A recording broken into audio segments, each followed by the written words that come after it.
for detention and the basis for detention. So, what is the law and what is the crime that I committed? To me now, the legal basis for my being here, as apparently I was brought here not of my own volition. It's somebody else's. Kung hindi ibang tao, ikaw siguro, because this is your structure. So you have to answer now for the deprivation of liberty. Pagdating sa trial dyan, tatawagin kita sa witness stand.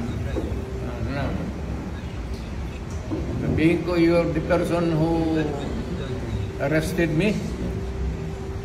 May I know the reason why? Have you read the documents? Or at least, have you read the case at that time when you made the arrest?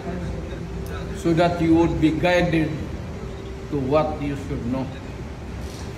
Yan lang yan. Magkaibigan tayo, galing ako gobyerno.